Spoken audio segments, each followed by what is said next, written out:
light, but you can't be early, right?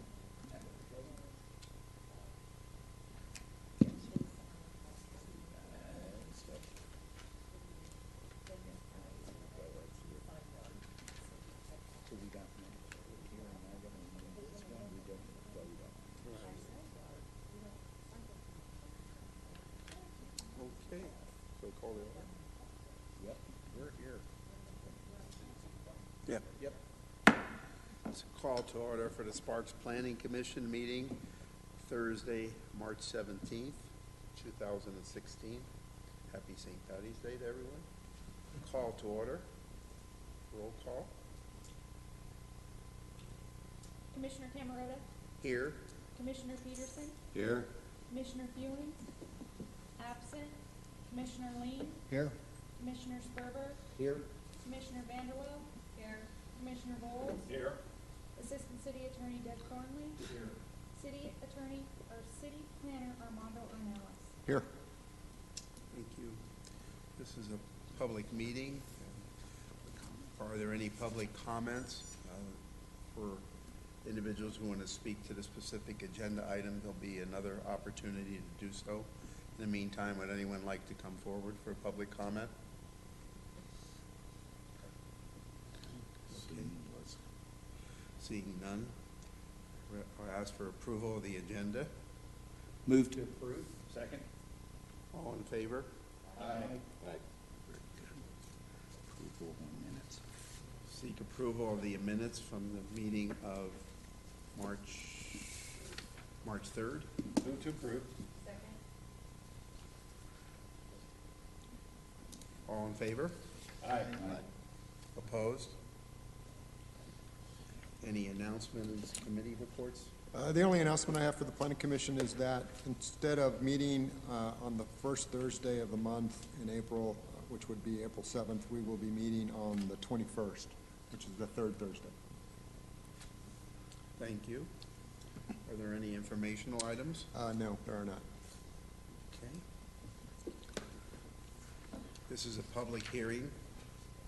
Agenda item PCN 15062, consideration of and possible action for a site of 4.25 acres in size in the C2 zone general commercial zoning district located at 2050 Pyramid Way, Sparks, Nevada, of a conditional use permit to request to allow the construction of a 1,200 square foot retail office building and I'm sorry, numbers are jumping today.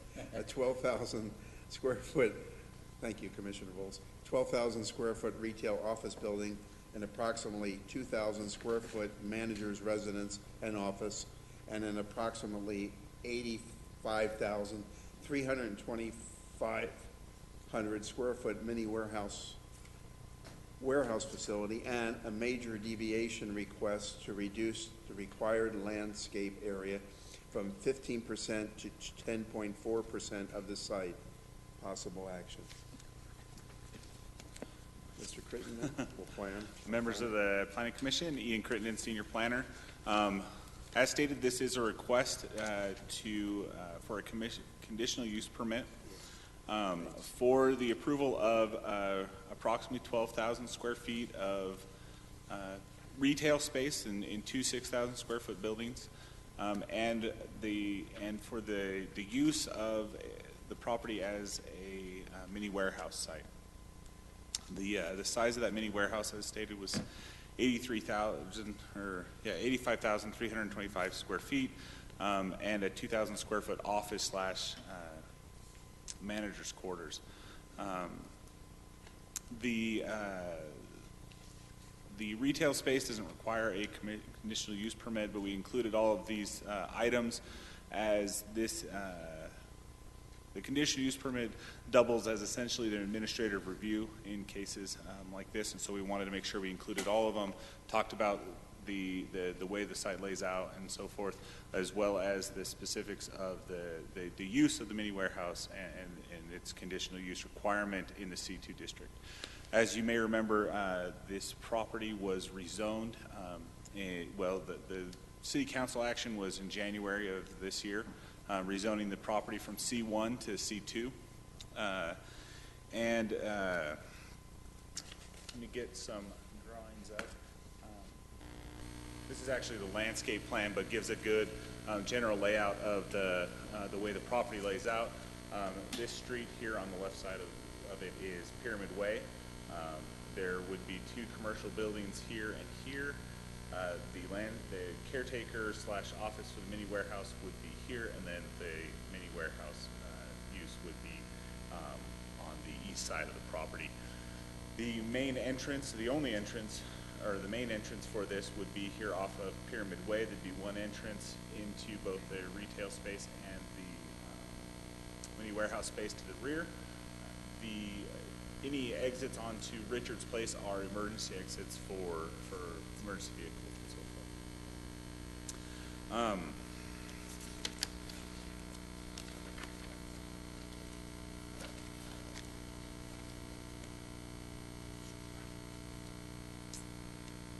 The applicant has been in touch with NDOT, who is the controlling group on Pyramid Way. They did reduce the number of entrances. As you know, this used to be the old Rayleigh site, and there was a north and a south entrance. They've restricted it just to the southern entrance. And I've also talked to them about installing a median to reduce or to limit to right in and right out to reduce the traffic impact there on Pyramid Way.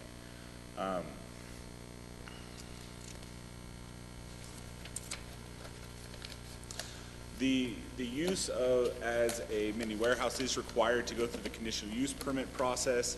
There are impacts sometimes associated with them that they just are required to go through this.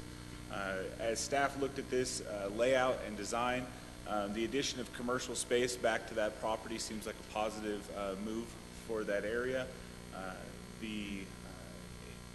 Including mini warehouse tended to be lower traffic demand and lower impact than say like if a grocery store were to go back there, the traffic impact on the surrounding neighborhood would be far higher. And so staff felt that this was an appropriate use to buffer the retail and the busy street out of Pyramid from the residential that's happening further to the east. So we felt that was appropriate along those lines. The other piece that is being requested is the major deviation pertaining to landscaping. Typically in this district, you'd be required to provide 15% landscaping for this kind of development. As you can see, there's heavy landscaping along Pyramid Way, along Richards Place, and actually along the north property line that abuts the single-family residential. The only exterior edge that doesn't have landscaping is along the alley, because that's a hard place to try to put that in.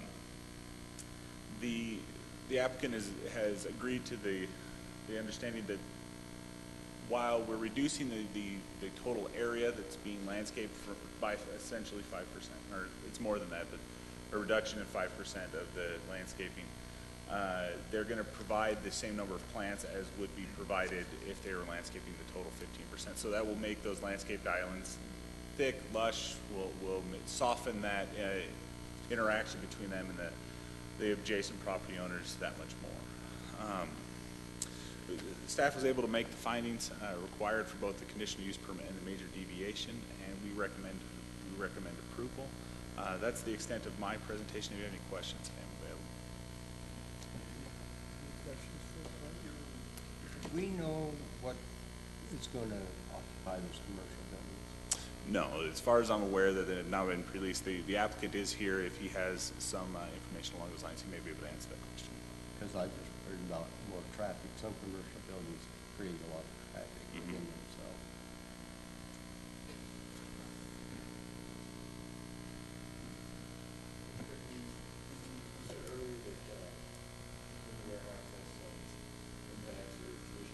Some impacts that affect the surrounding properties, and that's why we require a conditional use permit. What are those impacts, do you know? Because mini warehouse tends to be semi-industrial in nature, essentially they're kind of ugly. I mean, is really the short of it. We have, through the conditional use permit process, gone through with the applicant and put conditions to try to reduce that as much as we can. Better exterior building materials that face the streets, tying in the colors and stuff like that that make it a less of a harsh barrier with them. That's essentially it. Could you talk a little bit more, or at least a little bit more in depth about the screening measures you've taken to buffer this project from the single-family residential that is immediately adjacent to it? Sure. So to the north is where there's single-family residential that abuts this. There's an existing block wall along that property line, which is to remain. The applicant has also put a landscape strip in there that will further help pull the building further from and buffer that with the trees and the landscaping along there.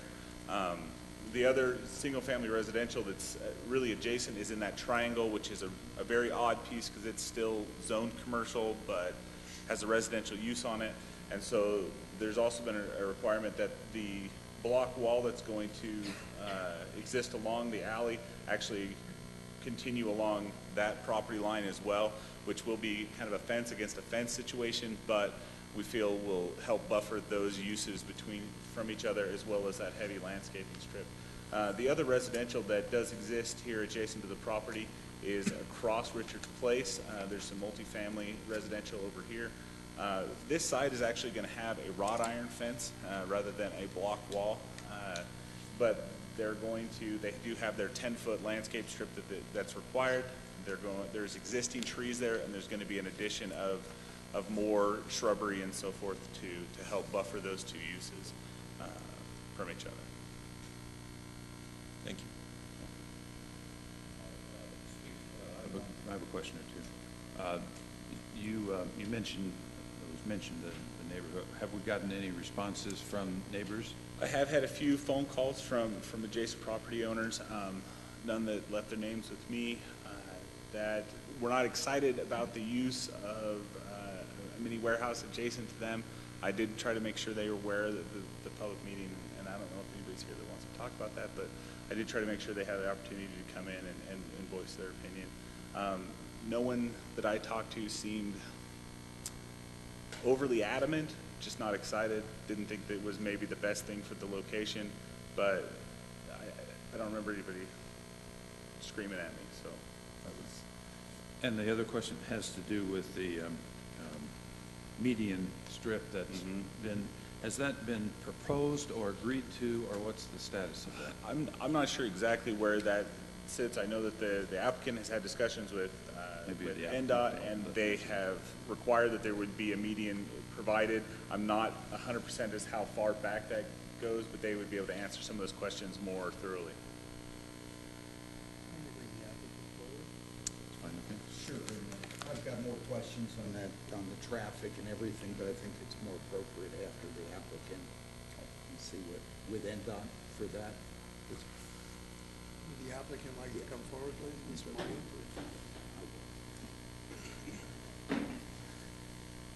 Chairman and Planning Commission members, my name is Mike Marty, and I am the applicant and the developer. Would you like me to answer the question regarding the NDOT? Yes. I've had 3 different meetings with NDOT because the access onto Pyramid Way is a right. It's not transferred with the property. So I have to make application for access back onto Pyramid Way. They won't stop me, but they're trying to limit the amount of ingress, egress to the property due to the 6 lanes that they're getting ready to, as we all know, getting ready to build.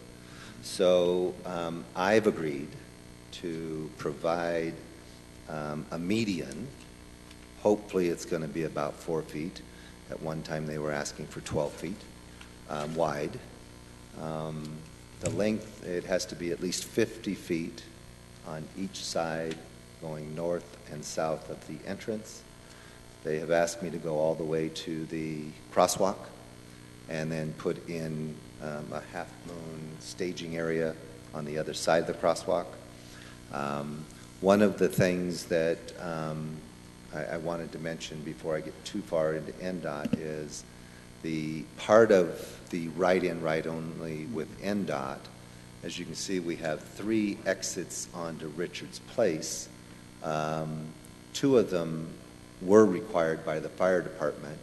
The third one in the middle, we would still like to be able to have as a secondary egress onto, not necessarily an ingress, but an egress to limit as much additional traffic going on to Pyramid Way, since we only have right in, right out.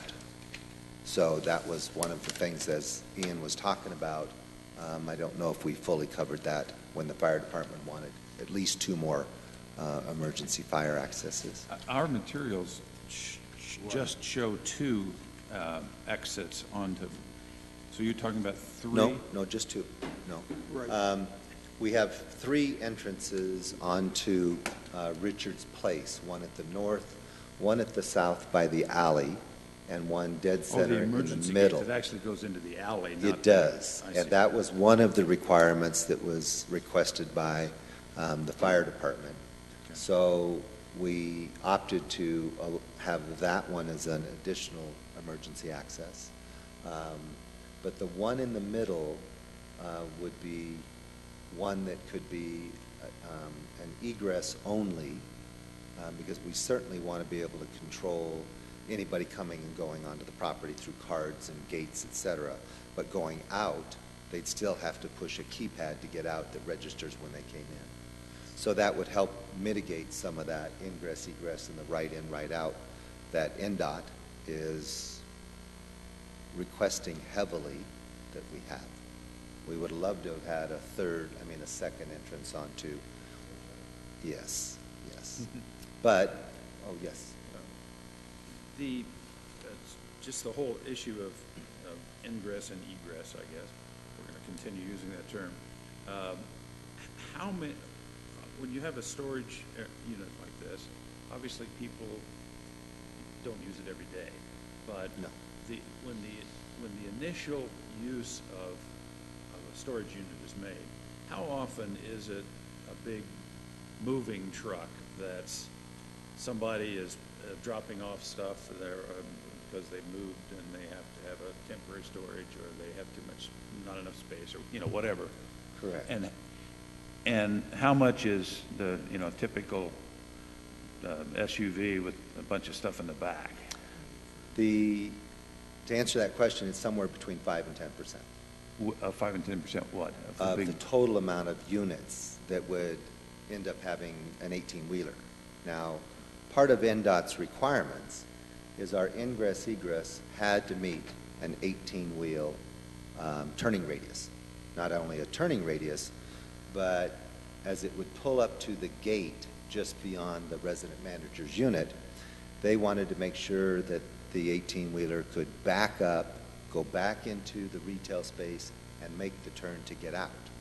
So even though part of the industry is to just have an office for renting units, I have always been a firm believer of having a 24-hour on-site, 7-day-a-week individual, or a couple, so that somebody is there all the time. But as the conversations continued with NDOT, it was always, well, what if? What if someone goes to the hospital, right? And so finally, it was, okay, based on that, we would make that turn. So we had to increase the width about 6 feet in order to accommodate that 18-wheeler. Fortunately, most of our units are not going to be accommodating an 18-wheeler for somebody to move an entire house, but it is possible, which also allows, as an 18-wheeler, if it did come in one of the big moving storage vans coming through the entrance, through the gate, and then exiting out onto Richards Place instead of having to find a way to turn around. That's why an egress only, or going out onto Richards Place, would be definitely favorable. One of my questions first, and so you're talking on Richards Way, and I'm looking at the site map, and that's why I was interested in what you were saying. Site maps only shows two that are strictly for emergency access. There's So on your drawing, it's showing that they're not. Am I missing? There's actually a third one. Third one is on the alley, not on Richard. Correct. So, but that's an emergency gate also. That's correct. And maybe I can ask staff, but my understanding, if we talk about emergency, we're not talking for the public No. to use, right? Absolutely not. Absolutely So not. What you're talking about is something that's not allowed, I'm thinking, right, with emergency access? Just the middle one. As you can see, if you had, for instance, a beacon storage that is an 18-wheeler come through the main Right. entrance, No, you'd want to be able to go all the way out and So you're exit. requesting, but You're- on our drawing, it still says emergency. Correct, and I think that was just an that's, thank you, okay. I'm sorry. Because at this point, and I was concerned about that same item, at this point, you're bringing everything in and out off of the main. Right, and Right. I think that was unfortunately my mistake with my architect to get that information to Ian and staff, and even when we had conversations directly with the fire department, we had one at the very north, two of them at the north of the building, one by the retail and one by the north of Richards Place. And I thought I had addressed with our site plans, because there were several that kept going back to staff. But that unfortunately was an oversight, because then we'd have 4 emergency access. The middle one was really to be designed to have an exit only, not for an ingress. Okay, Yes. so at this point, what we're looking at in the plot to approve this does not allow that. It's very specific, right? Okay. Secondary thing, what I was concerned is as you're going out, and I see the right in, right out, and you're discussing with NDOT, I figured that's what's going on. When you're taking a right out with something, the turning radius, isn't there a problem that you're going to actually take both lanes out as somebody's pulling? It's not going to be able to pull in to the right lane going north there. You're going to shut down both lanes, I would think, from a turning radius. Normally what happens if you want to keep it in the right lane, somebody would start the turning radius farther on their property to allow it to stay in the outside lane. What happens here, and I'm somewhat concerned, right now if I look at that, where it has to come out there to go to that north, I think if you took anything of a large truck, it would take both lanes. It would shut down everything going north there. It can't pull into the right. So normally you would And I'm start the following you. turning radius farther in on the property. And it's not allowed by this thing. This thing's got a 90 sitting right there. And that truck coming out of there, wouldn't it go into that second lane? It would shut down both lanes, is what I'm saying. If, I believe that if at some point you had an 18-wheeler that wanted to try to Pull out. pull into the building, into the property, Right. yes. Would they have to end up waiting until somebody was exiting? Probably. And then exiting on the thing, what happens is he's trying to go north, the 18-wheeler, and so I agree with you, the problem's the other. If he's trying to go north here, you're essentially shutting down everything going northbound on Pyramid. So it appears to me you'd want to get the turning started farther on your property, and the drawing I'm looking at right now doesn't allow that. And maybe staff can speak to that, but I'm concerned about that. If we don't have another way that 18-wheeler's going out, you're going to shut down everything.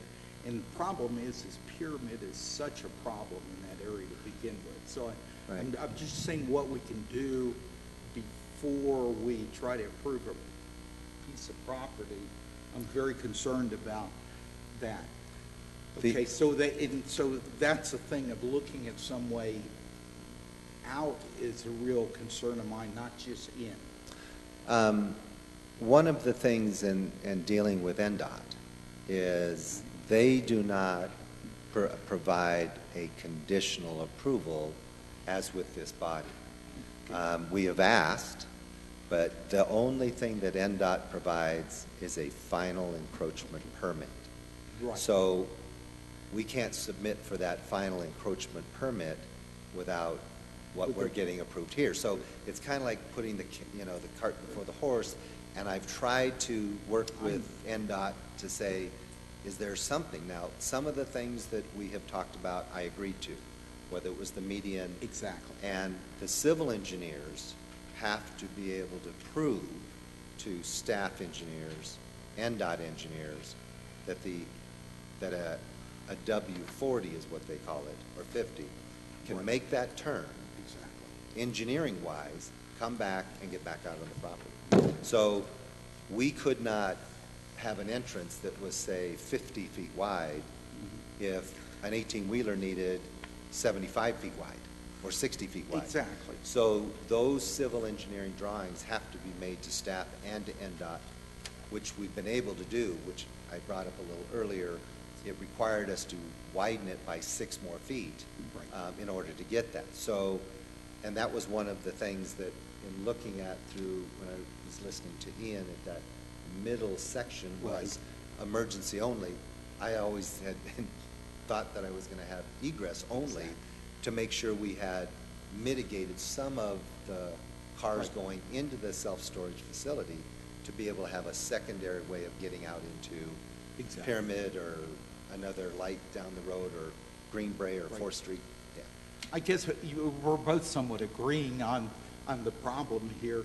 I'm kind of interested on the other projects that we look at. Normally, it seems like we have letters from NDOT. You know, we're hearing a secondary, NDOT said this. I'm hearing from staff. I'm hearing from you. NDOT said that, we did a project 2 weeks ago that we looked at, and we had a letter from NDOT. It maybe staff can explain why there's no letter from NDOT. And maybe if that's okay at this time, just ask the question why there's not a letter from NDOT. There are comments. That's a comment letter. Yeah, Or am I RTC getting- and NDOT gave us comments.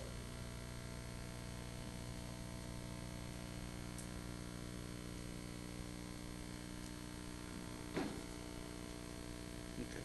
All right. And okay, so you can see that's the thing. So we don't have a specific letter in this package, because normally I would look at it and say, have you met there? Or I would condition showing, something that NDOT has given us specifics, because I'm very concerned getting onto and approving something that appears to have problems, which we both kind of see what we need to rectify before on this thing. It's throwing flags. I'm just not sure we're at the point to in my opinion, to approve something here without the specifics. Everything seems to be NDOT says this. I'm not getting anything in specific, and that's where I'm having trouble. We did receive comments from RTC and NDOT when the project was very first submitted of what we have to meet.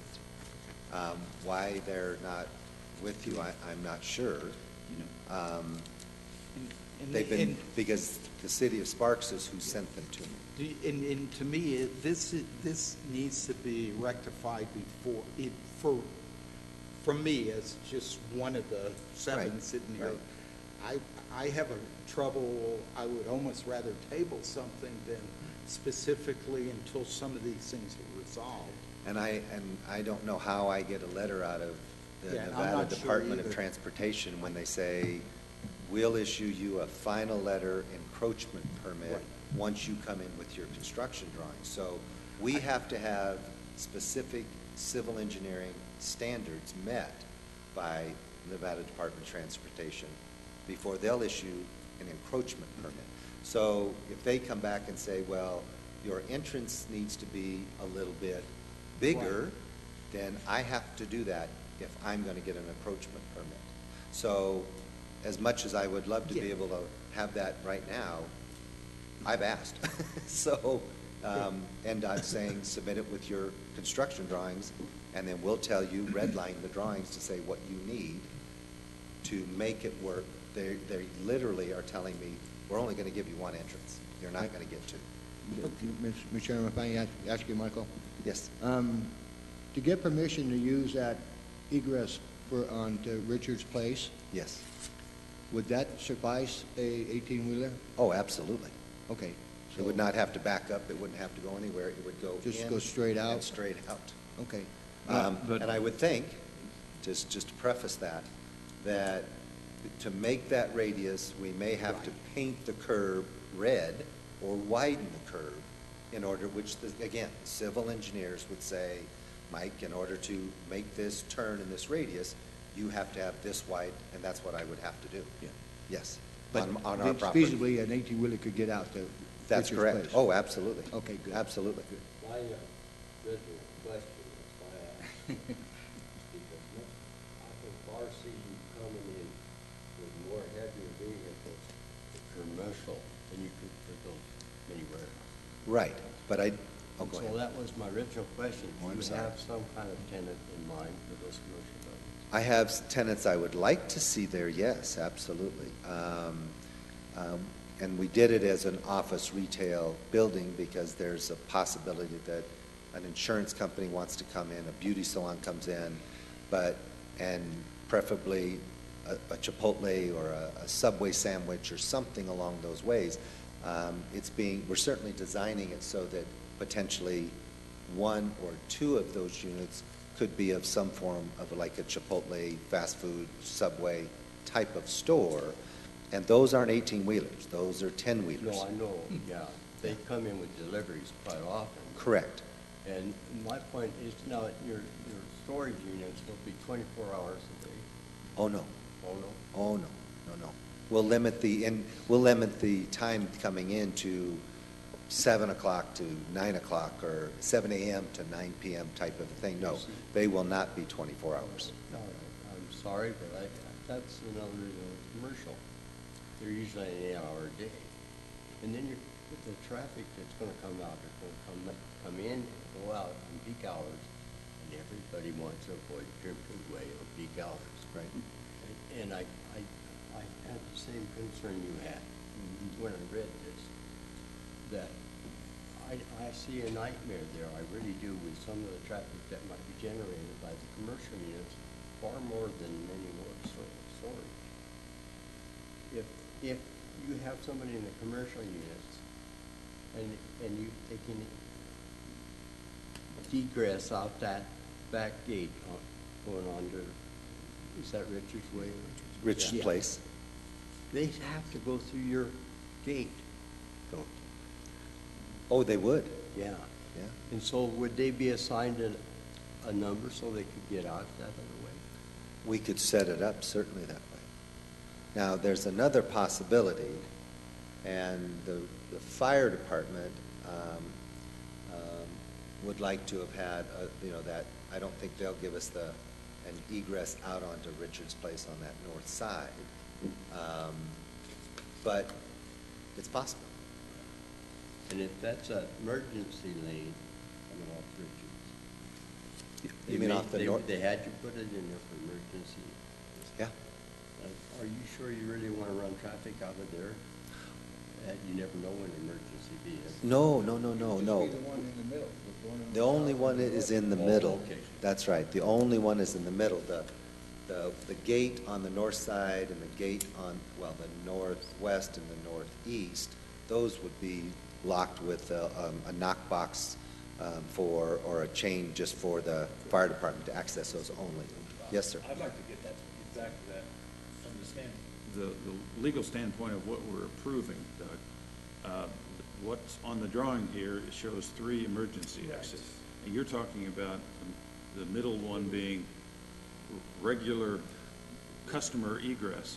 And if we approve this as it is, I don't think we're approving you to do that.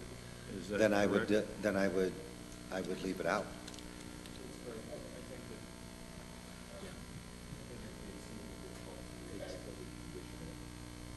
Without redrawing a map this evening. But Mr. Ornelas might have a different viewpoint. So a couple of thoughts. One, I'm going to ask Ian to come up here and summarize the comments we received from NDOT and RTC. Certainly with, this conditional use permit is specifically for the mini storage use. The commercial and office use is allowed by right. So, the use that you are concerned particularly about maybe generating the most traffic is a use that's allowed by right. It would not require a conditional use permit, right? This is zone C2, right? In the case of many special use permits in the past and the conditional use permits currently, and certainly with regard to our standard practice with regard to administrative reviews, which is, essentially what this conditional use permit is serving as, I might suggest to the Planning Commission that you add a condition that stipulates that ingress and egress to and from the site shall be to the approval of the city engineer and to an NDOT, right? And so you would need, they're going to have NDOT's approval, and requiring ingress and egress from the site to be to the approval of the city engineer, so that the city has a role, is a common type condition that we utilize with these types of permits. So that's a suggestion, but I would ask Mr.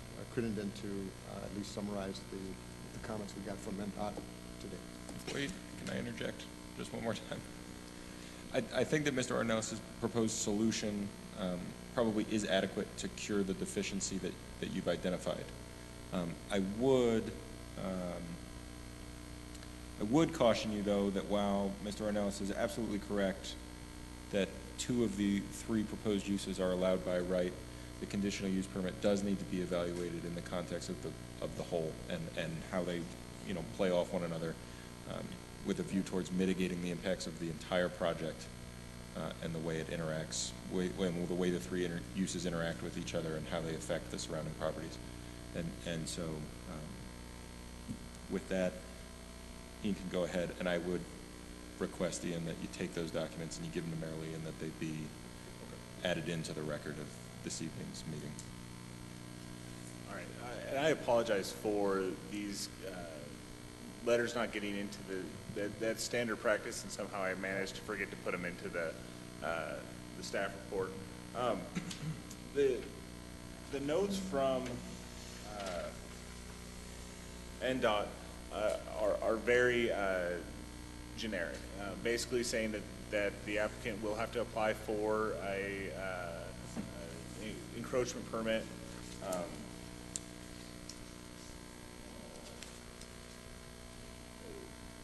An occupancy permit for any work performed in the right-of-way. They'll want drainage plans of how the drainage from this property is going to interact with the drainage in their right-of-way.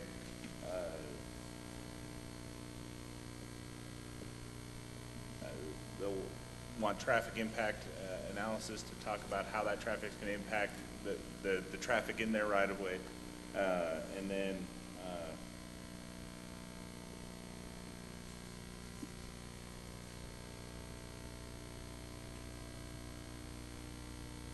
what mitigating features they're going to install to address that, which would boil back to the discussion on the median that was asked to be installed. And like Mr. Martin had said, typically these specifics of site design at that detail are typically done in-house through staff. We're going to require that NDOT approves their driveways, and our engineers are going to review those to make sure they meet our standards and so on and so forth. Also, I don't think that the drawing that I have is necessarily the best drawing for this, as it is the landscape plan, so it's not going to have necessarily those details fully drawn out. But there would be detailed drawings for those specific curb cuts, the specific turn radiuses, all those kind of things would have to be provided in order for us to be able to approve that work to be done. So I have a question for Ian. Should that have been put in the conditions of approval?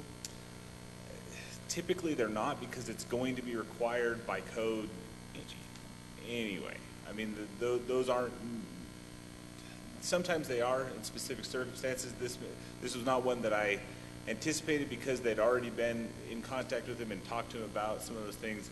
And from a staff perspective, in the discussions we'd had, they'd never come up as one of the concerns we'd had a ton of heartburn about, because we knew NDOT was going to require whatever they were going to require at that intersection. And so we just assumed we'd wait for those to come in. So we don't always put conditions for everything, because a lot of them are going to be required by code or state law or wherever those things come from. Thank you. I'm still very uncomfortable. I don't like designing things or back and forth. I like us looking at something that's there, and then we review it. So I still have problems at this point doing anything except tabling this, because I do not feel I have enough data to do this proper review at this time. It would be nice if you could get it, that we're having some closer.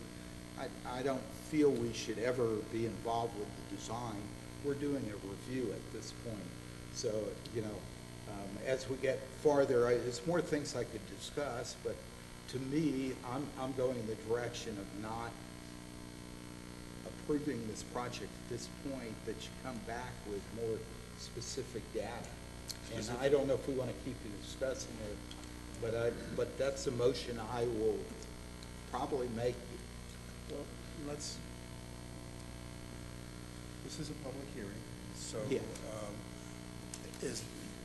understood, we will call for that vote. Of course. Are there any more comments or questions for the planner? Yeah. One more question on the design here. And I don't know when this happened, but obviously major work being done on Pyramid Way. This site plan shows Pyramid Highway being 2 lanes in each direction in front of this site. But is it down to 2 lanes at each way at that point? The 6 lanes, it's 2 lanes all the way past, I think it's Richards Way, and I think there's about 3 or 4 more houses that they have not taken out. So it was one of the items that I went on to NDOT's website, which you can pull up and see everything that they did. And part of the traffic study that was done for staff and for myself and for NDOT was to look at that as an evaluation. If I would have moved the entrance to line up with Scolari's, NDOT wouldn't have required a median. The reason they're asking for the median is our driveways don't line up, so there's going to be the turning, where people are going to either try to be turning into mine or Scolari's, even though Scolari's has Holman. I agreed to put the median to mitigate that situation. So pretty much whatever I have to work out with in engineering, civil, or structural with NDOT, RTC, or the city engineering and building department, we have to meet those standards. Okay, any more questions for Mr. Martin? Okay. Any more questions for senior planner? There being none, this is a public hearing. We'd now like to open up for public comment. Would anyone like to come forward to discuss?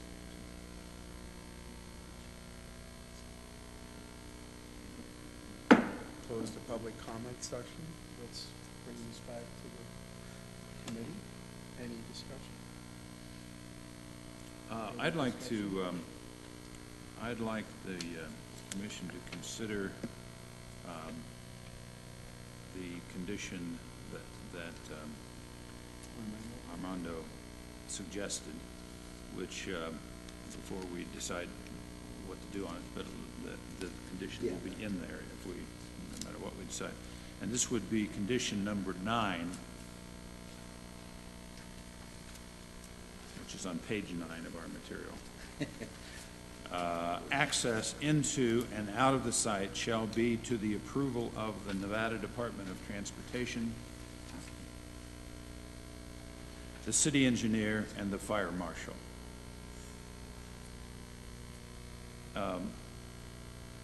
Mr. Attorney. So that will allow, if the project does move forward, that will allow ultimately the egress to be changed if those three parties approve it, even though we're approving it as an emergency exit? Well, I mean, I think that the answer to your first question is yes. The answer to your second question, you know, in terms of approving it as an emergency exit, I think you could specifically disclaim the idea that that's what you're doing, if that is in fact your intention. If you don't want to approve it as an emergency exit, then I would say so. Whether it's as part of the conditions or whether it's just as part of your motion, you know, I would specifically indicate that that is your intention. As an emergency exit only? That it would not be an emergency exit. Okay. And could I then comment? My comment is, again, I don't feel we're at the position yet to be able to just turn that out or approve the thing. I would like to see NDOT's things. But like to be able to look at what they come up with before we approve a project. I don't like approving a project at that point. So, you know, that's my feeling on that.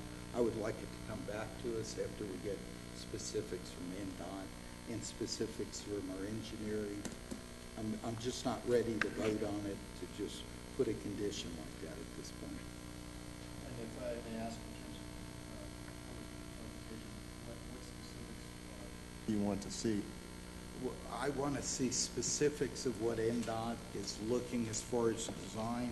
I want to see that staff feels this is a project that can be, that's my requirement to approve a project at this point. I don't have enough data to say whether this could work, and I'm really against approving projects.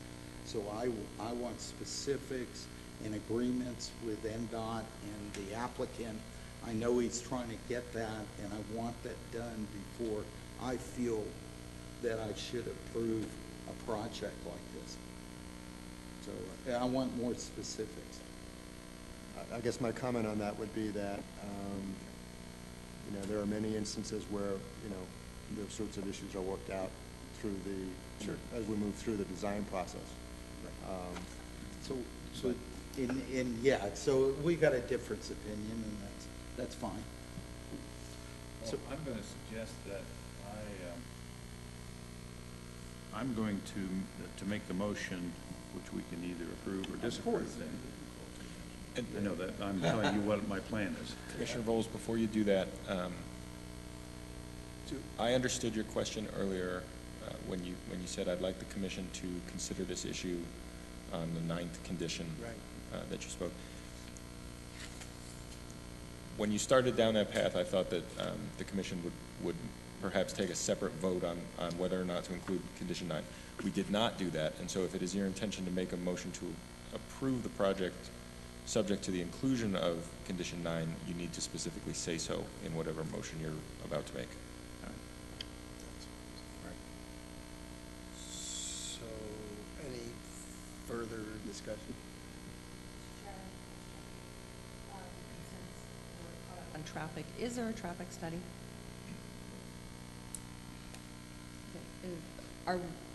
Are we supposed to see it, or, I mean, I guess what my question is regarding it is, it's been brought up by Commissioner Sperber, is just the size of trucks having to get in and out and whether it blocks. So I don't know if there was a traffic study done. I thought I heard you say that it's 5 to 10% that you would see an 18-wheeler ever come in. So. Please come forward, yes.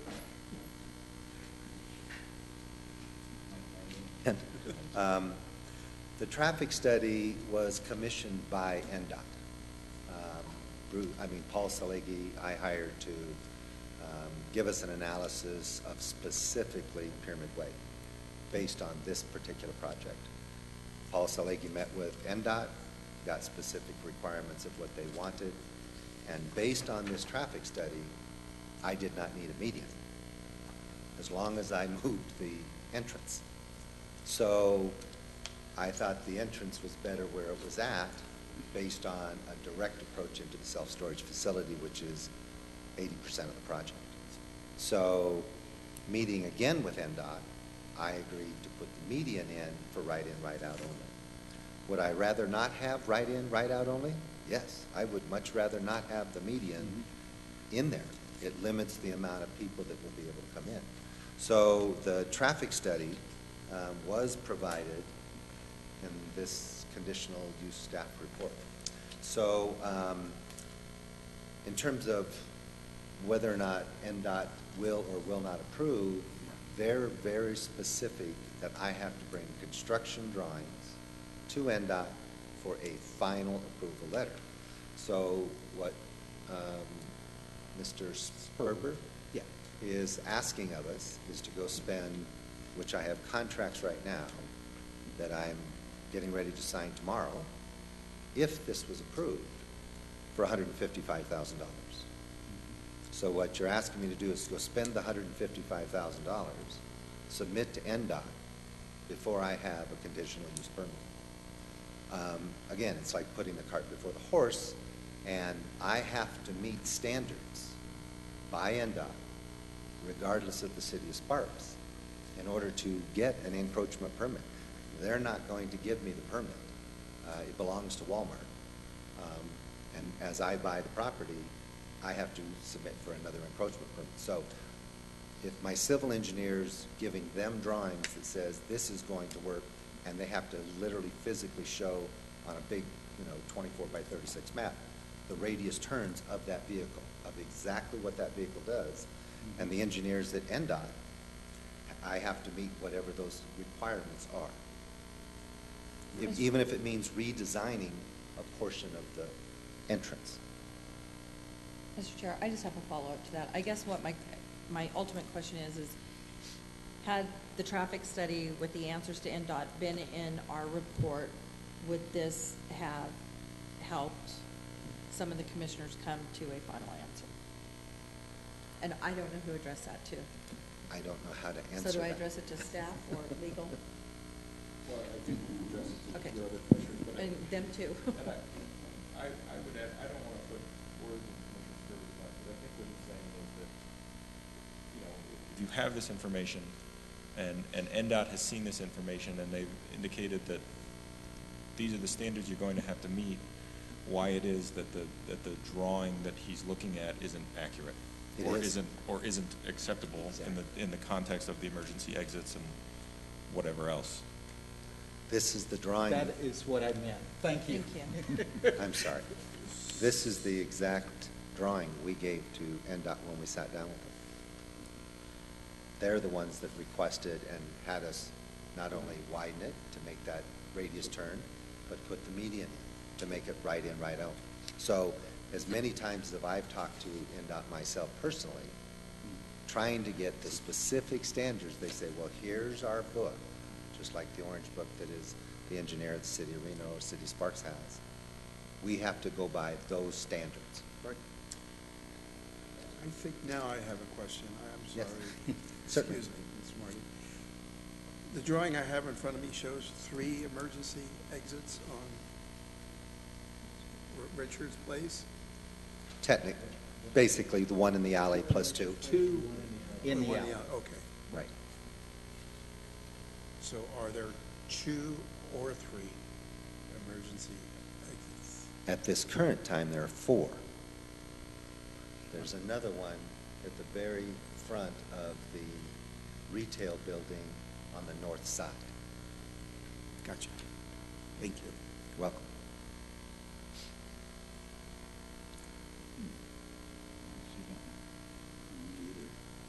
Sorry? Where is that? Where is that? It's on the north, it's the retail the building. north? You can see, maybe if this gets blown up, Ian's showing it on the big screen. It's, Yes. it's on your, on Oh, the that's an planning. internal emergency gate. Oh, yeah. It's an internal Internal. emergency Oh, gate, not right. an. Oh, an extra. okay, That's what we were both confused. Okay. Thank you. Internal. That's not a, okay. I What was I'm being more looking- literal, sorry.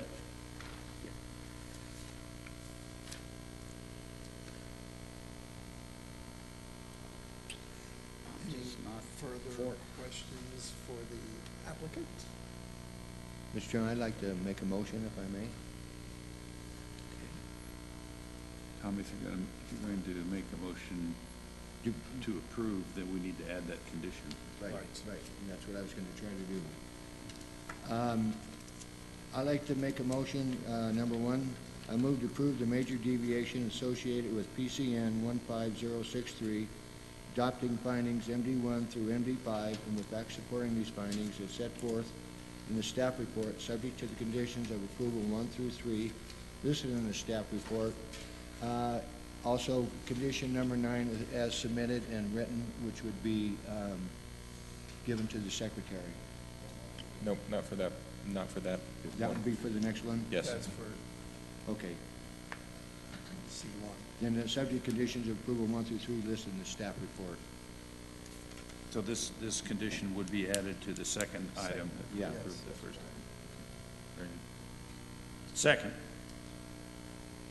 Call for a vote. Let me discuss. So the first thing we're voting on is specifically on the deviation. Right. Not on approval of the project. Right? Right. So we have a motion, and that motion has been seconded. All in In- favor? And one comment, I won't be voting for this because of my concern on the next item. I almost wonder You if see- the motions are out of order. I mean, I understand that that's the way they are on the page, but as a practical matter, So I number 2 wonder. carries the condition. Well, number 2 carries the condition Yes. that you've been talking about, but I think what you have to ask yourselves before you vote on the major deviation issue is whether or not you would approve the major deviation absent an approval of the conditional use permit. I agree. So don't do them Thank backwards. you. Can we then, strike that? Just withdraw the motion and. I withdraw my motion as submitted. Okay. So we'll bring it back to the commissioners. Prepared to do it again, Tom? Mr. Chairman, I'd like to make a motion. I move to approve condition use permit SP 150007 associated with PCN 15062, adopting findings C1 through C6, and the facts supporting these findings as set forth in the staff report, subject to the conditions of approval 1 through 8 as listed in the staff report, with condition number 9 as submitted to the secretary, added to. Okay, we have a. Second. Okay, can we call for a vote? All- Let me make a comment here. At this point, I would rather table this and get some more detail and not vote for this project at this time. So I will be voting against this for that reason.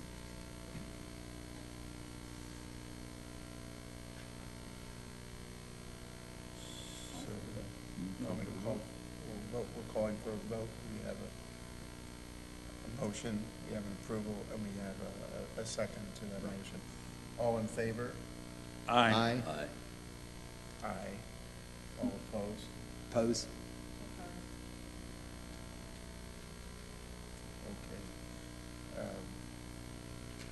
We now have a motion for what was listed as item number 1, which will now become item number 2. Right. You don't have the motion yet. You're asking for one. Well, I'm asking for a motion. Item 1. Would anyone like to come forward? and Yes, make a I will. I move to approve the major deviation associated with PCN 15063, adopting findings M1 through M5, and the facts supporting these findings is set forth in the staff report, subject to the conditions of approval 1 through 3 listed in the staff report. Is there a second? Second. All in favor? Aye. Aye. Any opposed? No. And I'll be no on that also. Yes, motion carried. All right. We're through. We are. Thank you, Mr. Martin. We'll bring it back for general business. Item number 9 on the agenda.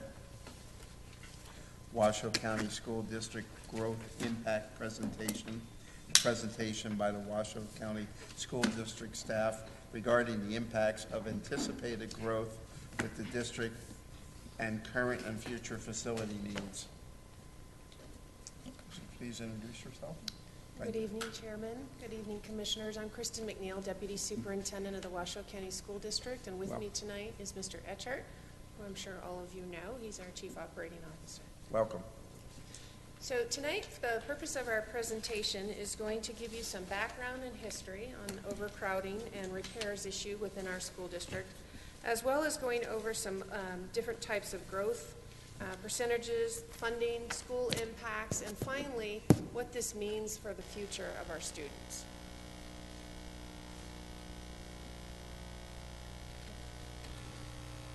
All right, so I'm going to dive right in. I just want to really, again, thank you for your time tonight. I know it's a beautiful night, St. Patrick's Day and NCAA basketball, so I appreciate your time here. But I know this is a huge issue for all of us, and I think it's a great opportunity for us to really tell you the situation we're in, so you as planning commissioners can completely understand the situation going forward. Now I'm going to dive right in. These numbers on the screen right now on the left, that's our current school capacity, and that's the reason we're here. As you look at 107, 99, 110, we are over capacity as a school district. If you look at the numbers on the right, it basically shows what we are with portables. We as a school district are surviving based on portable classrooms and team teaching and other academic ways. But we have over 230 portable classrooms now as a school district. And you as planning commissioners know that when you build a school, the purpose for a portable is that we put a portable in as the school's growing until we build a new school and we pull the portables out. But we have a lot of portables now in our school district that are 30, 40 plus years old. And you know, if you're in the city of Sparks, if you go over to Reed High School, you can definitely take a look at them. And you know, really those shouldn't be condemned, to be honest with you. They were well past their life. And they put a lot of stress, obviously, on the school district. They're not easy to maintain. They're not easy as a school district. You know, they take away playground space. They're just not the answer. Now, if we weren't growing and we were stagnant right now, we have a lot of school needs now. We need a new elementary school, a couple middle schools, a new high school, additions onto existing high schools.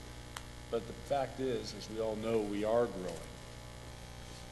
So when we talk about, you know, why are we in this situation, I really kind of got to back up a little bit. And this has been an issue in Washoe County for a decade. And it's taken a lot of major efforts to try to go for funding, and unfortunately they've all failed. And when I say, you know, I really talk about the community. The community has decided not to fund schools for many years. It started out with SB 154 back in the legislature in 2007, and that was not approved, but what they did is created WCSD out of that legislation in 2008. That went to the ballot. Unfortunately, I don't think you could pick a worse time to actually put something on the ballot, you know, with the economy, and it failed.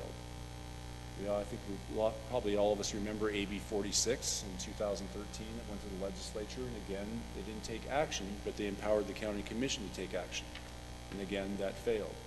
So we are in this situation now that we still only have 2 current funding streams for building schools, repairing schools, and renovating schools, and that's government service tax and property tax.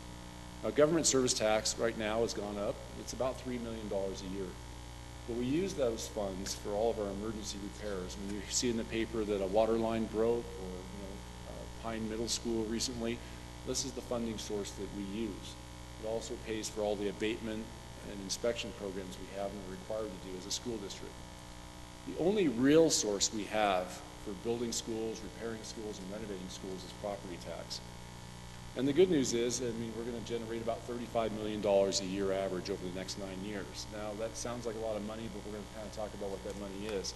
It is a lot of money compared to the last few years, because the last few years, we've had a bonding capacity of zeros. And the reason for that is, obviously, we had the Great Recession. And just like we all experienced, home prices plummeted. And so did the revenues from property tax that came to us. And I know this is an issue also in the city of Sparks, as Mayor Martini, highlighted in his State of the City address.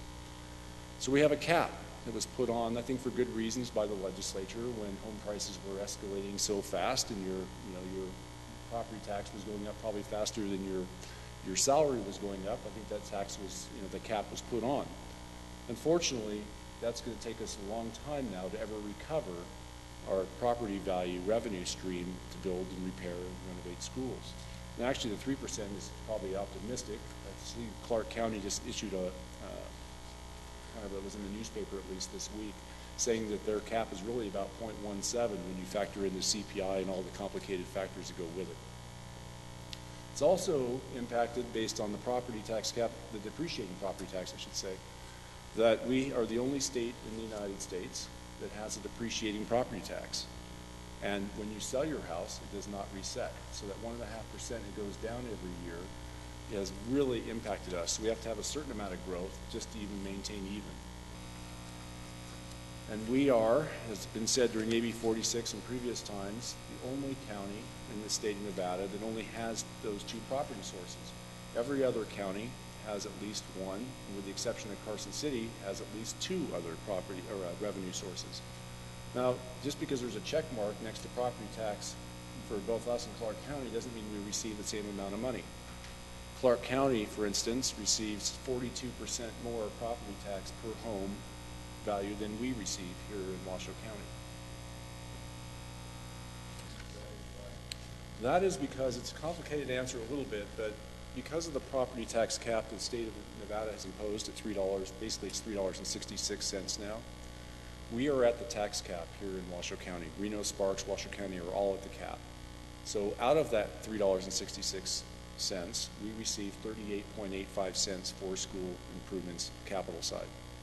Clark County, because they basically have the strip and they have a lot more commercial revenue, is not at the cap. And so they were actually able to put more money towards school construction. So they are about 55 cents in Clark County, where we're at 38.85, and it's really just because of the revenue they receive from other sources. We are very dependent, as you know, in the northern Nevada on residential. City of Sparks probably at the leading edge of that. And why this is important, the funding stream, is a couple things. One is we are an aging school district. The average age of our schools is 39 years old. And whenever you have older facilities, you have a lot of needs. So we have a minimum need of about $20 million a year to try to work on the backlog that we have. We have about a $250 million backlog right now of just the expired and unserviceable needs here in the Washoe County School District. So even at $20 million a year, it's going to be many years, obviously, to be able to catch up. We have an older school district. I mean, my mother went to Mount Rose schools in the 1920s. They're still in operation. Mitchell here in Sparks is closing in around 100 years old. We have older schools. One thing I want to point you to, especially as planning commissioners, and I think this is really important for the public to see, and we really try to promote this every chance we can. If you've been to our website, you're going to see on there what's called the data gallery. And under the data gallery here this last year, we added the section that says buildings. And this was really from hearing it from the public during AB 46 about accountability, transparency of the Washoe County School District and how we spend our money. You know, there was a lot of talk about where does that money go? So we created this, and it basically works on Google Maps, and you can go on there and see heat maps, and you can look on there and see all the different schools. You can look at zoning boundaries. And it does three things. And I think they're really important. One is you can go to any school you want, click on it, you'll see exactly the school capacities, you'll see the utilization of that school. You can look at an elementary school and see how many third graders or fourth graders go to that school. How many team-taught classrooms are there? How many portables are there? This is really important information, I think, as people move into our area as we experience this growth, so they can actually see what is the schools my children are going to be going to. How much capacity is at that school? Are they being team-taught? Will they be taught in a portable? You can also look back and see every school expenditure at that school, every bid. You can see who the winning bidder was. You'll see who the second, third, fourth bidders were. You'll see the exact amounts for every project. And then really importantly, as we go forward, you can see all those $250 million of expired projects. You can go right here and look and see what they are by school and give you a cost estimate of every project. And on those most critical, unserviceable needs, it'll actually even show you a picture of what that project is. So I think we've taken accountability and transparency for the buildings for the Washoe County School District to the cutting edge. I know of no other district in the nation that has anything greater than this. So as we go forward, as we start talking about economic development, I want to stress that we as a school district are excited about economic development. When we think about the opportunities for our K-12 students and higher ed students, I mean, it's hard to not get excited about the switches and the Teslas coming to our community. But we all know the impacts that it's going to have on our communities, and that's what we want to talk a little bit today about the challenges we face as a school district. Now, we as a school district do not anticipate growth. We can't project growth. We don't know what that is, but we are, and we do listen to those who are our experts in this field. We were very actively involved, both Kristen and I, on the Economic Planning Indicator Committee that was put together by the Economic Development Authority of Western Nevada. They came together and they came up with a final report of having 2 scenarios on growth. The most conservative one was 1.7% average population growth for the next 5 years. That means about 1,000 students a year will be coming to the Washoe County School District. The more aggressive one was 2.4%, and if that holds true, that would mean about 1,500 students a year coming to the school district. Now, if you've listened to Mike Kazmierski, and I know he talks a lot about economic development, he's using numbers much higher than 1.7 or 2.4. He's talking 3, 4, 5+% growth. And that really shouldn't be a huge shock to us if we really look at the history of Washoe County. If we go back over the last 8, 9 years with the Great Recession, that red line right there is the 1.7%. We've been well below 1.7. We actually had declining enrollment rates there for a few years. But if we look at the 17 years before the Great Recession, we averaged 3.5% enrollment growth rate. And we actually maxed out at 5.1.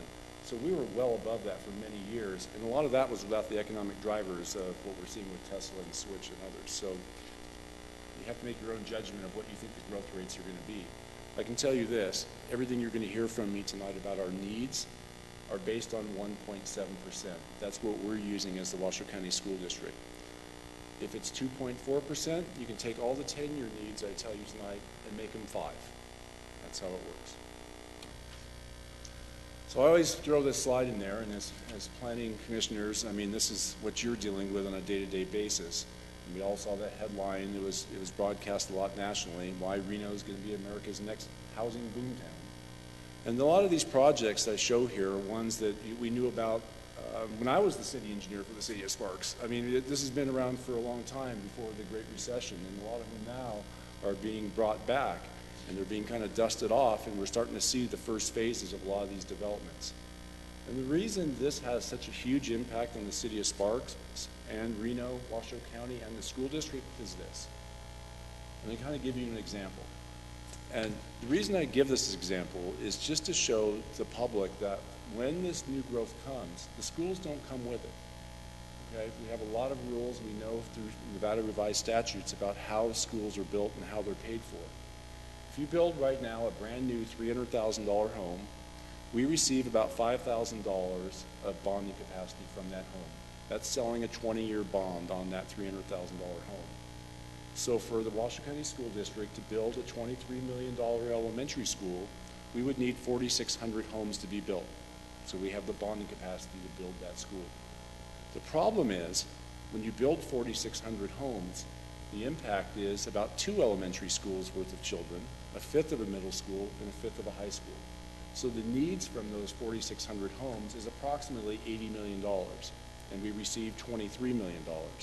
And we all know from property tax, when you build a home, it can be about a year before you actually receive the revenue. And then, unfortunately, it's 2 to 3 years to build a middle school. It can be 3, 4, 5 years to build a high school. So there's a real lag between those homes being built, the students being here, and the revenues to come to even remotely try to build the schools.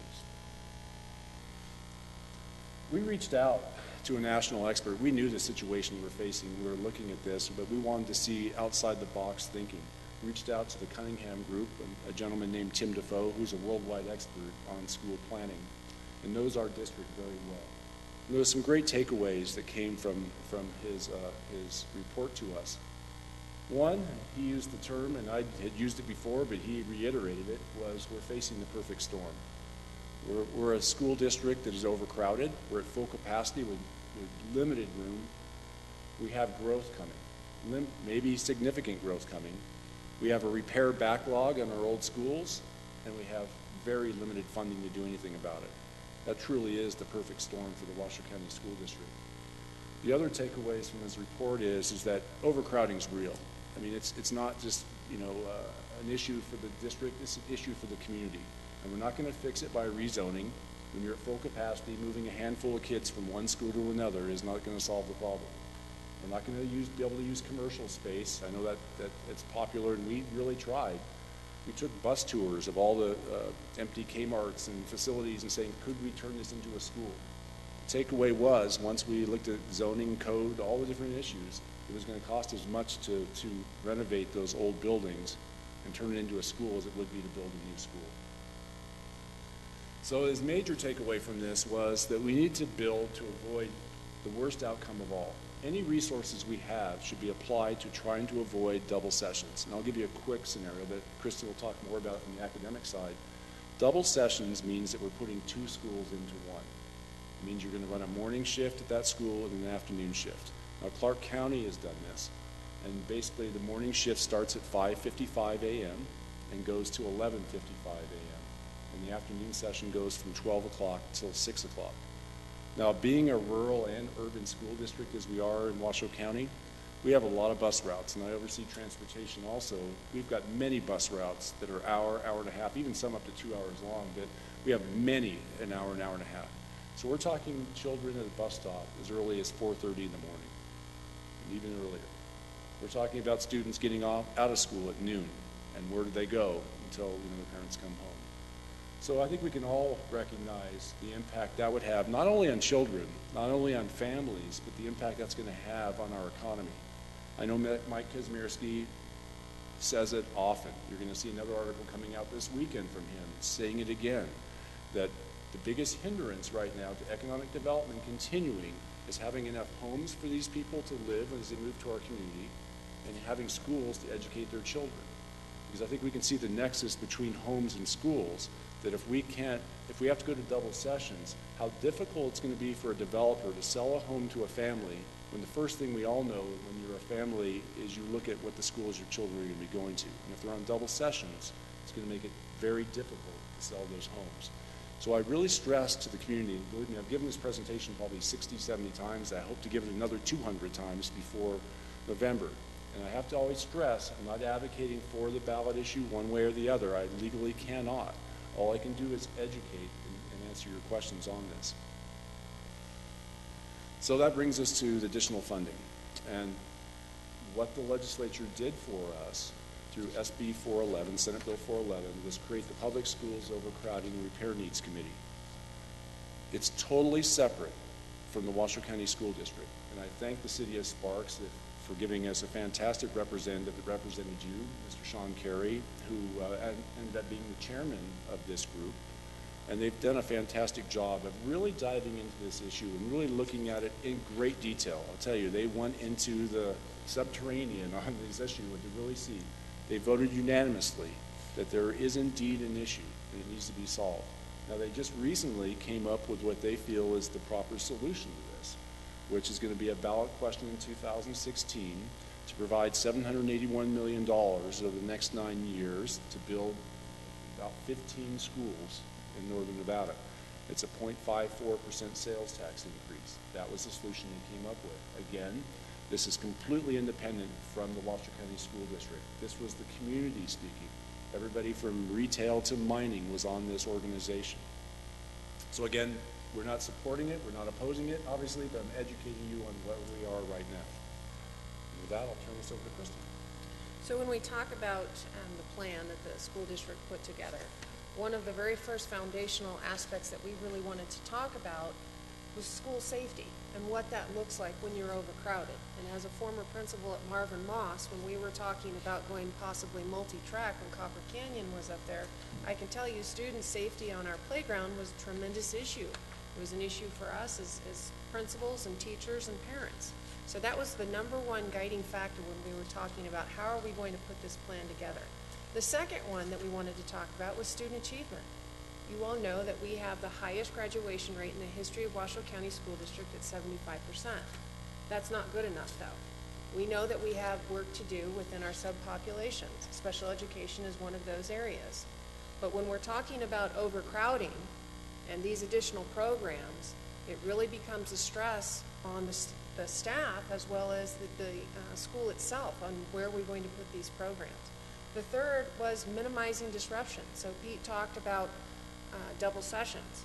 We already have 4 of our schools slated to go multi-track in 2017 and 18. And a little bit about multi-track, those are 4 tracks, so 75% of your students are in the building at any one time, 25% are off. And we've been through multi-track before. We want to do improvements around that. But again, it's a disruption to family. So go back in your minds and imagine yourself being a parent with 3 children, 1 in elementary school, 1 in middle school, and 1 in high school. You could possibly have a child on a multi-track system as well as a double-track system. Not the best and not the most conducive for families. The last one, obviously, what we talked about is trying to avoid multi-track and double sessions at all possible. So as Pete referenced, what does $780 million do over a 9-year period of time? It helps us out tremendously. Again, we cannot advocate, we cannot say for or against, we can only educate you. So what does that mean? It means that we're going to be able to finally be able to repair and renovate. So when a school such as Pine Middle School has a flooding incident, as it did, we'll be able to have funds and we won't have to pull out of our emergency contingency funds for that. Also, different types of maintenance, operating and repair. We had a situation a couple years ago where Incline, their entire heating system went down. Also expanding, so once you have more students, more teachers, you're going to need more buses. Where are you going to put more buses? Right now we're at full capacity with our bus yards.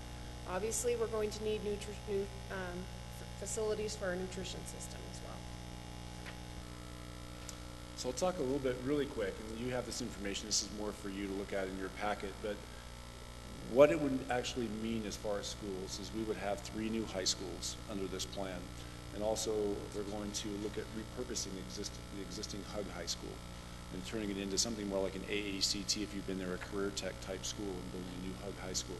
Specifically for Sparks, I just wanted to really mention really quick that we are looking at purchasing those properties that would be in the southeast corner of Sparks High School to ultimately be able to expand Sparks High School into a full 2,400 to 2,600 comprehensive high school.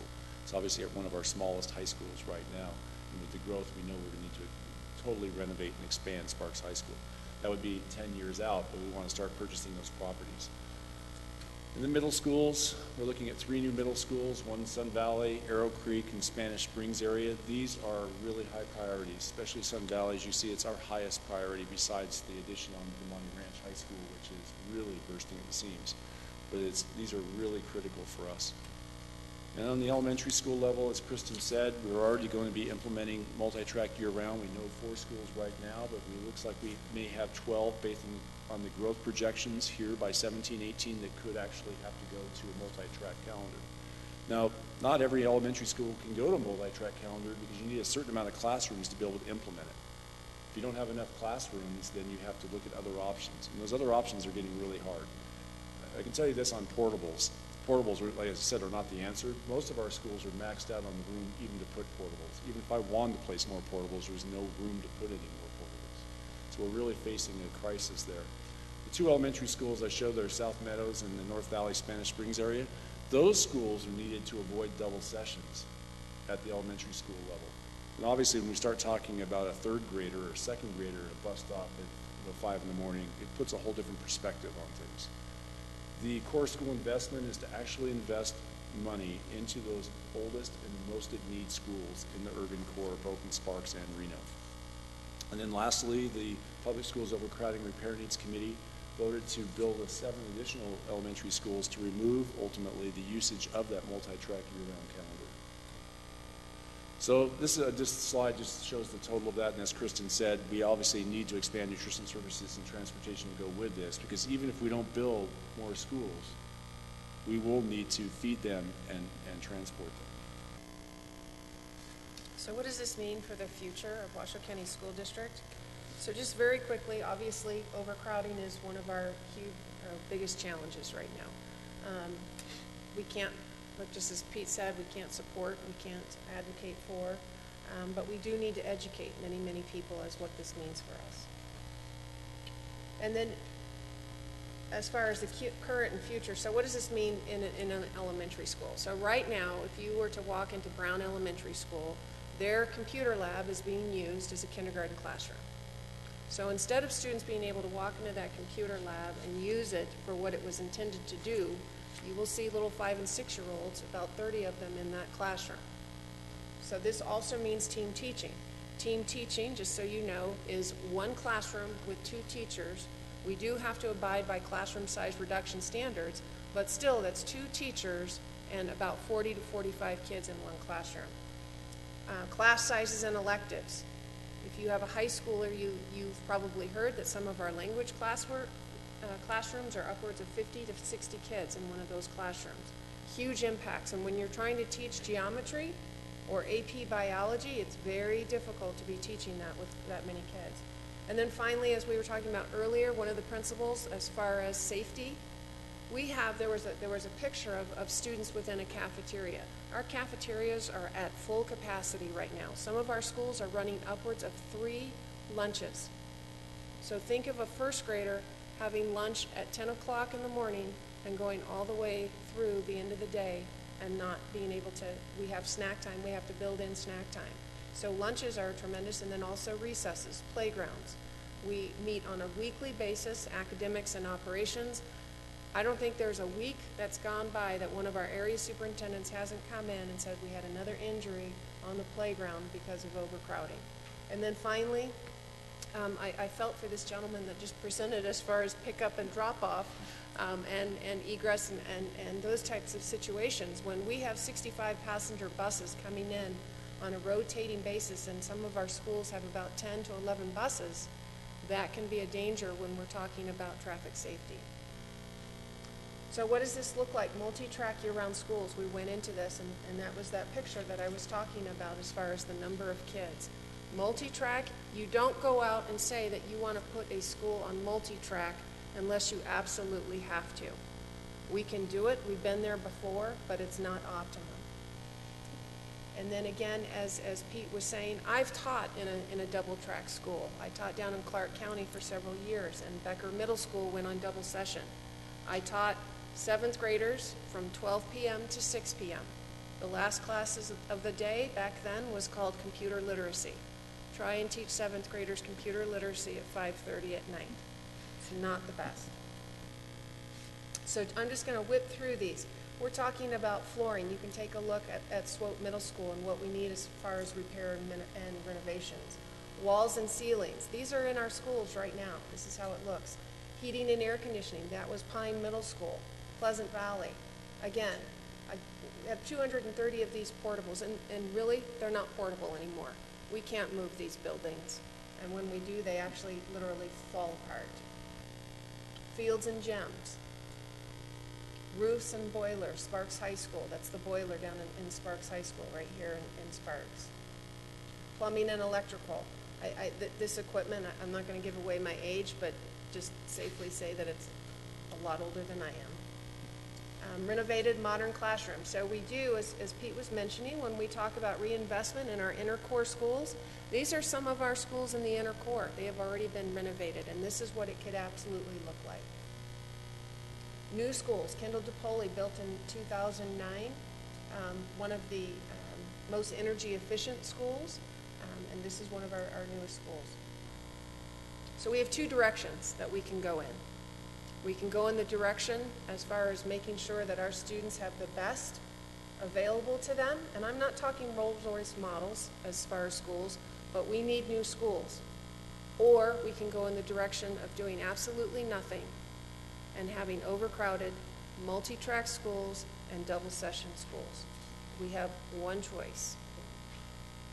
I'll finish by telling you that as planning commissioners, I know that when these projects come in front of you, we as a school district do not advocate, again, for approval or denial of any project. We just want to provide you information. So we're going to continue to provide those development impact letters that basically will tell you this is how many students this development is going to generate, here's the schools they will go to, and here's the capacity of those schools.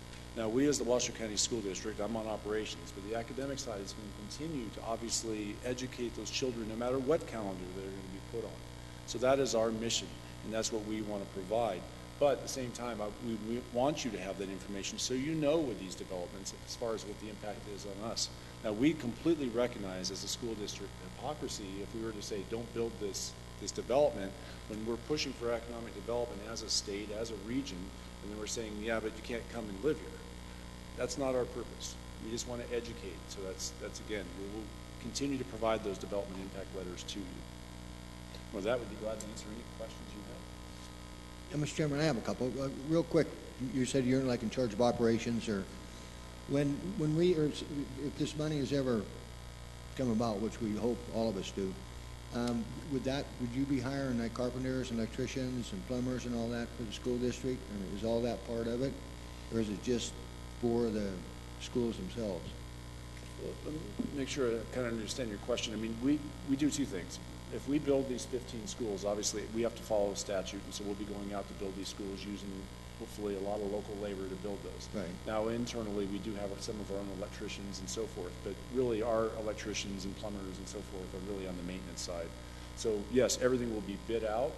We're very thankful the legislature has given us some tools to make building of schools even more efficient than it's ever been.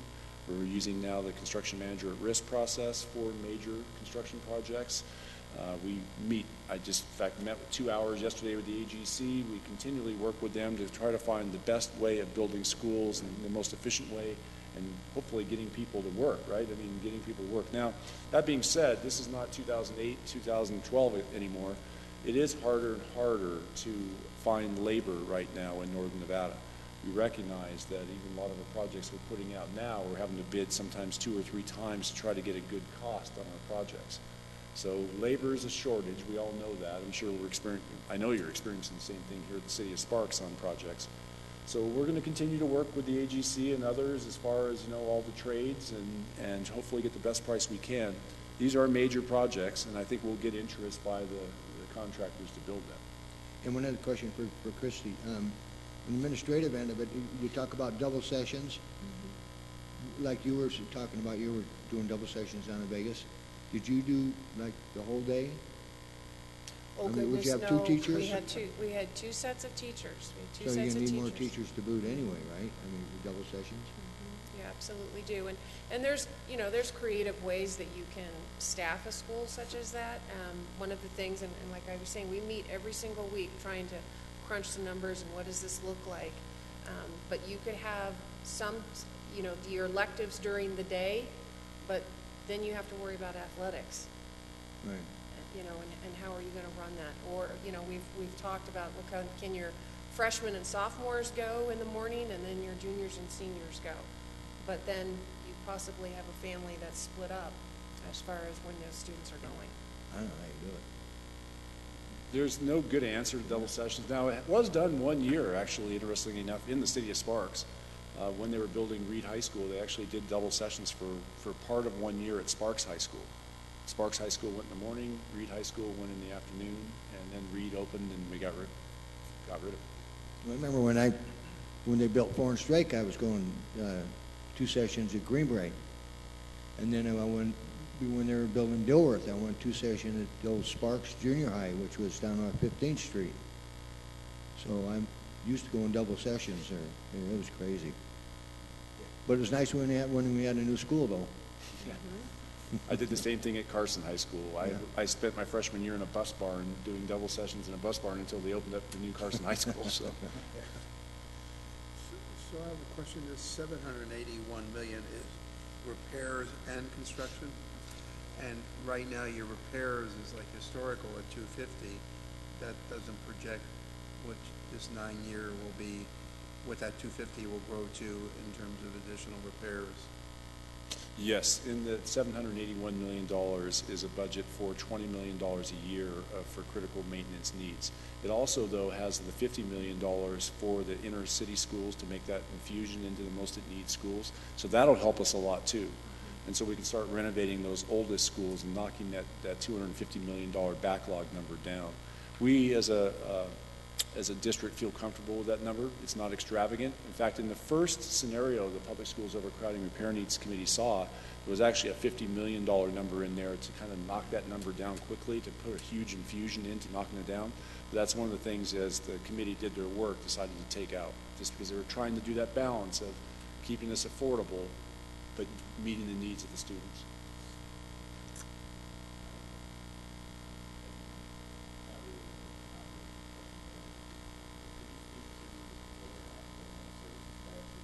Is a relatively stable source of revenue based on the depreciating nature of that tax and the way it's assessed against vehicles.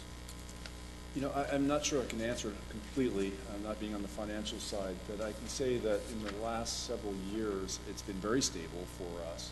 It has actually grown from about $2 million to $3 million. But obviously, when we're talking $781 million, $3 million doesn't go a long ways.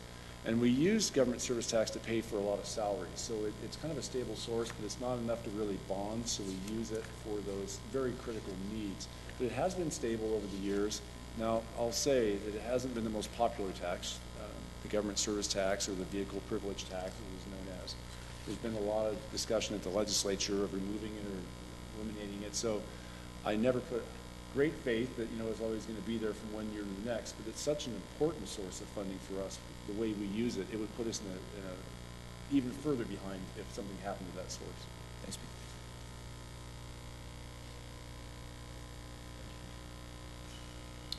Thank you very much. We appreciate your time. Thank you for that information. This is a public hearing. You have an open item for public comment. Yeah, do you want to? Thank you. This is for general public comment limited to items that do not appear on the agenda and is limited to no more than 3 minutes, as indicated by Mr. Bowles, for each commentator. Pursuant to NRS 241.020, no action may be taken upon a matter raised under this item until the matter has been specifically included on the agenda. Is there any public comment? We'll bring it back to the dais. Any last comments from the commissioners?